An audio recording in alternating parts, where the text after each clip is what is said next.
would look something like this, right? Hi, everybody. In this video today, we're going to go over how to throw a Japanese or a Korean style teep or a push kick. Sometimes people call it a front kick, but it is somewhat looking like a push kick, so it's interchangeable. But I'm going to show you guys how to do it. If you guys like the content in this channel, welcome. Be sure to hit the like button, subscribe, so you don't miss out on future videos.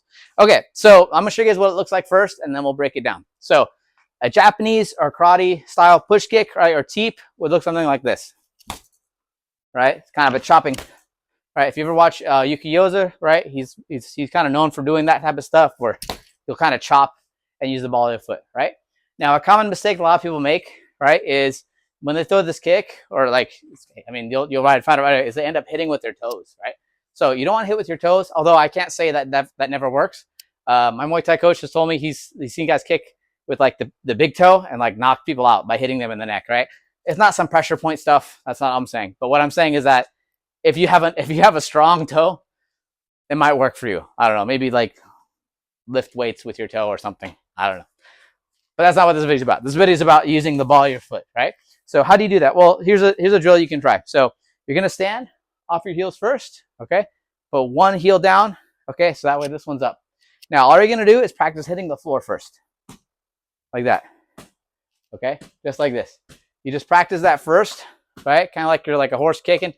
You do that first to kind of get used to it. In fact, in Taekwondo, we used to do this drill where you go all the way down across the mat with your heels up, and you go like this, all the way down, right? It looks kind of silly, but now that I've been training a long time, I know like, okay, that actually kind of reinforces the ball of foot more. So once you get good at that, right, you can do it consistently, then really slowly work on just chambering the knee, kicking, and then coming back, right? Don't kick and then drop it. Kick, come back, right? Kick, come back. Now, sometimes you can change the angle too. So sometimes going straight, sometimes you can go 45 degrees and kick like that, right? Start slow at first. Don't try to kick really hard, okay? I can tell you guys, getting hit with one of those, even at like 60% speed, hurts, right? It's like a rock, getting hit with a rock to your floating ribs. So don't worry about trying to crush it with a lot of power, right?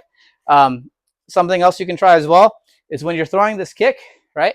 And you do it, try to stick it for a second. Try to go and then set it down, right? That way you're really reinforcing the correct technique, okay? Hope you guys enjoyed today's video. If you did, be sure to hit the like and subscribe.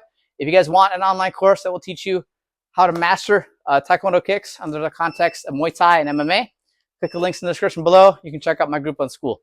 Hope you guys have a great rest of your day. God bless you all. See you all next time.